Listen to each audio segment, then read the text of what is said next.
હું છું શ્યામ ચાવડા વિસાવદર। આજે આપણે વિધાનસભા 87 ના ધારાસભ્ય સાહેબ શ્રી ગોપાલભાઈ ઇટાલિયાને ચેમ્બરમાં રૂબરૂ મળ્યા છે।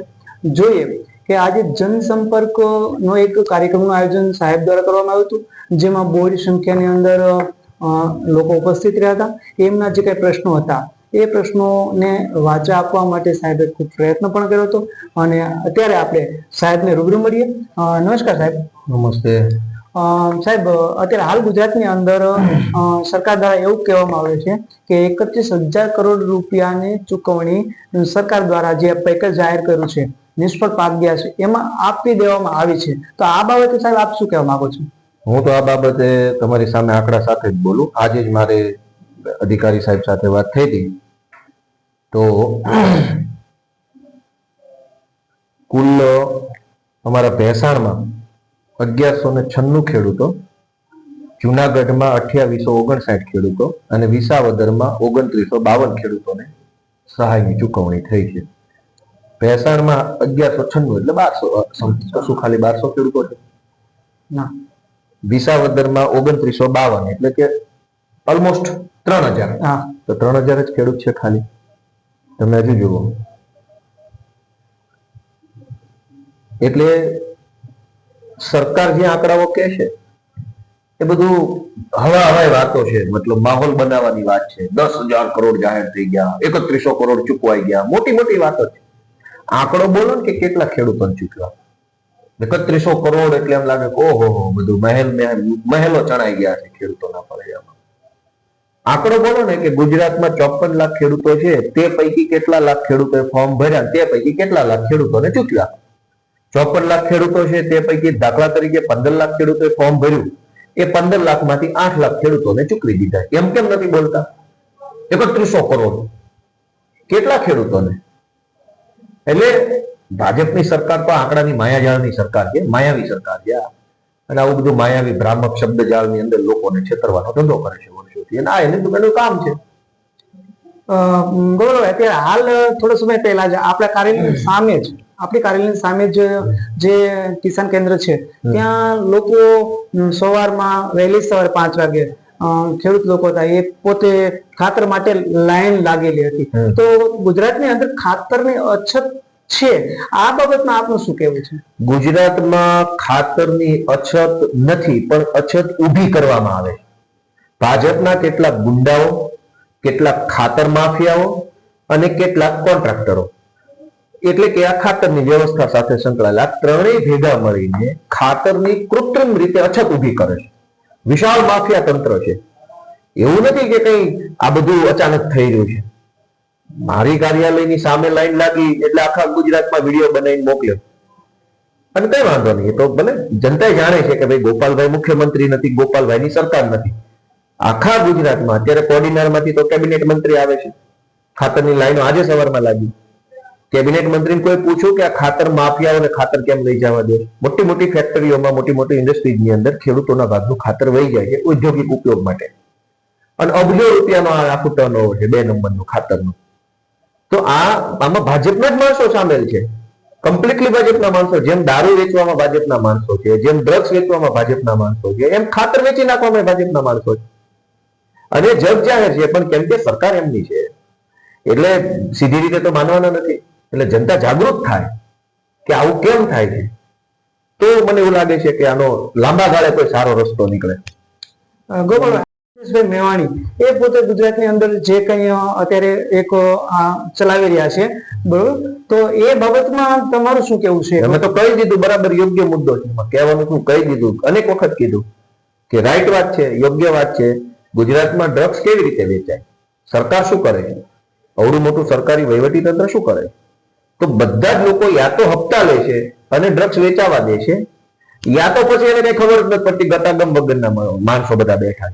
તો ગતાગમ વગરના બેઠા હોય એવું માનીએ નહીં આપણે, પણ લેતા હશે તો જ ડ્રગ્સ વેચાતું હશે। તો જિગ્નેશભાઈના મુદ્દા પર અમારું તો સમર્થન હતું અને છે, અને અમે તો જાહેરમાં સમર્થન કરીએ છીએ કે વાત વ્યાજબી છે, સમાજ લગતી વાત છે, તો એમાં અમારો ટેકો છે। અને વિશેષમાં સાહેબ, અત્યારે આપણે જોઈએ છીએ કે કાયદો વ્યવસ્થાની વાત કરીએ તો હાલ હમણાં જ જસદણની અંદર એક કિસ્સો બન્યો કે 6 વર્ષની બાળકી ઉપર રેપ થયો અને એની સાથે ક્રૂરતા કરવામાં આવી। તો કાયદા વ્યવસ્થા વિશે આપ શું કહેવા માંગો છો? કાયદો અને વ્યવસ્થા આ બે શબ્દ છે. કાયદો કોના માટે છે? ગરીબો માટે, આમ જનતા માટે, નાના માણસો માટે, ખેડૂતો માટે, શ્રમિકો માટે, આ બધાને દબાવી દેવા માટે, ડરાવવા માટે અને એમનું શોષણ કરવા માટે કાયદો છે. વ્યવસ્થા કોના માટે છે? ભાજપના માણસો માટે વ્યવસ્થા છે. જમીન પચાવી પાડવાની વ્યવસ્થા છે, ડ્રગ્સ વેચવાની વ્યવસ્થા છે, દારૂ વેચવાની વ્યવસ્થા છે, વ્યાજે રૂપિયા આપવાની વ્યવસ્થા છે. તો વ્યવસ્થા જેટલી છે એ બધી ભાજપ વાળા માટે છે. કાયદો બધો છે એ જનતાને ડરાવવા માટે છે. એટલે કાયદો અને વ્યવસ્થાની વાસ્તવિકતા આ છે. અને હવે જ્યારે કાયદો ગરીબોને દબાવવા માટે હોય અને વ્યવસ્થા માત્ર ભાજપ વાળા માટે જ હોય તો સ્વાભાવિક છે કે આવી અનેક ઘટનાઓ બનવાની છે. અને આ કોઈ પહેલી ઘટના થોડી છે, અનેક ઘટના બની. પણ સરકારમાં શરમનો છાંટો ક્યાં? ગૃહમંત્રીમાં શરમનો છાંટો ક્યાં? આ જે જસદણ રાજકોટની ઘટના બની એની પહેલા ક્યાં એક ઘટના બની હતી? હોસ્ટેલોની અંદર બળાત્કાર થયા. રાજકોટની હોસ્ટેલમાં સામૂહિક બળાત્કારની ફરિયાદ આવી હતી. ત્યારે ગુજરાતના ગૃહમંત્રીએ ખૂબ બોલ બચ્ચન કર્યું હતું. એનામાં શરમનો છાંટો ક્યાં? તો કાયદો ગરીબોને દબાવવા માટે છે, સામાન્ય જનતાને દબાવવા માટે, વ્યવસ્થા ભાજપના નેતા માટે. ગોપાલભાઈ, આપણે કેજરીવાલ સાહેબ હમણાં ગુજરાતમાં આવ્યા, બરોબર છે? તો આપણે જે ખેડૂતો જે જેલની અંદર હતા એમને મળવા ન દીધા, તો આ બાબતમાં શું કહેવાનું છે?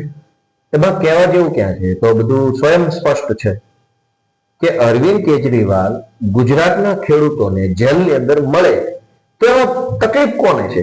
શું તકલીફ છે? જે ભાજપની પાર્ટીની સરકારે હળદરની અંદર ખેડૂતોના મુદ્દા ઉપર લડાઈ લડી રહેલા જે કઈ આગેવાનો છે ખેડૂતો, એની ઉપર ખોટી એફઆઈઆર કરી, ખોટી રીતે જેલમાં પૂરવામાં આવ્યા. અને એ જેલમાં ગયા તો એમને આશ્વાસન આપવા, એમની હિંમતને બિરદાવવા માટે અરવિંદ કેજરીવાલ સાહેબ જેલમાં મળવા જાય તો એમાં તકલીફ શું છે? યા તો ગુજરાતના નેતાઓ જે છે સરકાર પક્ષના એ લોકો મળવું જોઈતું હતું. હવે એ નથી મળતા, અમે મળવા માંગીએ છીએ તો મળવા નથી દેતા. તો આ તો ગુંડાગીરી થઈ ગઈ, દાદાગીરી થઈ ગઈ. બીજું કે સાહેબ, હમણાં જે આપણે જિલ્લા પંચાયત અને તાલુકા પંચાયત આવે છે તો એમાં આપણે આપની પાર્ટી તરફથી કેવા ઉમેદવારોને કે જે પ્રતિષ્ઠિત છે, એજ્યુકેટેડ છે, તો આપ કેવા ચહેરાને ઉતારવા માંગો છો? ચહેરા તો સમાજ બનાવે, જનતા બનાવે. પાર્ટીની તો કોઈ એવી કોઈ પાર્ટીની કોઈ ચહેરો હંમેશા જનતા બનાવે, સમાજ બનાવે. તો સમાજમાંથી જે કોઈ પણ લડાયક માણસો આવતા હશે, નિષ્ઠાવાન હશે, જે લોકો સમાજની સેવા કરવા માટે દ્રઢ સંકલ્પ શક્તિ ધરાવતા છે, એવા બધાને પ્લેટફોર્મ આપવાની પાર્ટી પૂરી કોશિશ કરશે. જ્યાં જેવી ઉપલબ્ધતા, ભાઈ ઉમેદવાર મારે રાખવો છે આખી દુનિયામાં બેસ્ટ માણસ છે ક્યાં, તો જ્યાં જેવી ઉપલબ્ધતા એ પ્રકારે દરેક પાર્ટી આ રીતે આગળ વધતી હોય છે. એટલે એમાં હાલ તો કઈ કહેવા જેવું છે નહીં.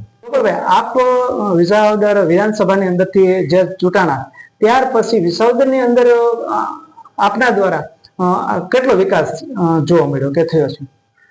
વિસાવદરની ચૂંટણી પછી જ્યારથી ધારાસભ્ય બન્યો, આ તમે આ વિકાસ જોઈ શકો. આ બધી ફાઇલો છે અલગ અલગ.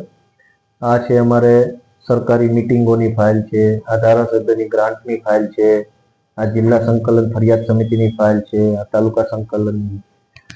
તો અનેક પ્રકારના કામો આ ઓફિસથી થઈ જશે. જ્યારે આપણે વિકાસ શબ્દ બોલીએ છીએ ત્યારે આપણા ધ્યાનમાં માત્ર મોટી મોટી વસ્તુઓ આવે છે કે કોઈ મોટી યુનિવર્સિટી બની ગઈ, કોઈ મોટી કોલેજ બની ગઈ. પણ વિપક્ષના ધારાસભ્ય તરીકે મને એ વાતનું ગર્વ છે કે ધારાસભ્ય બન્યા પછી અત્યાર સુધીમાં અંદાજિત 600 કરતા પણ વધુ લોકોએ પોતાનું વ્યક્તિગત કામ લઈને અહીંયા કંઈક આવ્યા, કોઈ જમીનનું, કોઈ પોલીસ સ્ટેશન, કોઈ બેંકનું, કોઈ ઇન્કમ ટેક્સનું, કોઈ છૂટાછેડાનું, કંઈ પણ પ્રશ્ન, ધારાસભ્યની ઓફિસમાં અંદાજિત 600 જેટલા લોકો પોતાના પ્રશ્નો લઈને આવ્યા. અને મને આજે કહેતા ખુશી થાય છે કે અંદાજિત 300-350 જેટલા પ્રશ્નોમાં સારું પરિણામ મળ્યું. બાકીનાનું કામ ચાલુ છે. આ મુદ્દા નંબર 1, વ્યક્તિગત કામો ઉપર. કેમ કે તમે મારી પાસે જે કામ લઈને આવ્યા એ કામ મેં કર્યું. તમે મારી પાસે લાવ્યા એ કર્યું એટલે એ તો વિકાસ થઈ ગયો, તમારો કામ થઈ ગયું, સરસ થઈ ગયું, પોઝિટિવ થઈ ગયું. બીજો કે નાના નાના સામૂહિક કામો, નાના સામૂહિક કામ જેમ કે શમશાન, જેમ કે ગ્રામ પંચાયત, જેમ કે નાળા પુલિયા, જેમ કે શાળાનો ઓરડો, જેમ કે રમત ગમતનું મેદાન, જેમ કે એ નાના નાના વિકાસના કામો છે. એની અંદર અત્યારે અમે લાગેલા છીએ. હજુ સમય થોડોક ઓછો છે, પણ એની અંદર અમે બધું સરકારી અધિકારીઓ સાથે, સમાજના આગેવાનો સાથે, ગામના ચૂંટાયેલા સભ્યો સાથે બધા સંકલન કરીને ધીરે ધીરે દરેક કામ આગળ વધે એવી કોશિશ કરી રહ્યા છીએ. અને મોટા કામો મોટા કામો કે જેની અંદર કોઈ યુનિવર્સિટી બની ગઈ, કોલેજ બની ગઈ, દવાખાનું બની ગયું, મોટું બસ સ્ટેશન બની ગયું, મોટી મોટી વસ્તુઓ, તો એ તો હાલ અમારા લેવલ બાદની વાત છે. સ્વાભાવિક છે, વિપક્ષમાં છે કોઈ અમારો અમે યુનિવર્સિટીની માંગણી મૂકી અને ભાજપ કરી નાખશે એવું બનવાનું નથી. એટલે મોટા કામો ઉપર અમે કોશિશ કરીએ છીએ, પ્રયત્ન કરીએ છીએ. આ સિવાય અમારા ખેડૂતોના ઘણા બધા નાના મોટા કામો છે, એની અંદર પણ બધા સાથે મળીને સારું કરીએ છીએ. કુલ મળીને જે તક મળી છે, જે પ્લેટફોર્મ મળ્યું છે અને જે સમય મળ્યો છે એનો ભરપૂર સદુપયોગ કેમ થઈ શકે એની કોશિશ કરીએ છીએ. જો આજે ઓફિસે બેઠો છું, અત્યારે બપોરના 3:56 થઈ છે.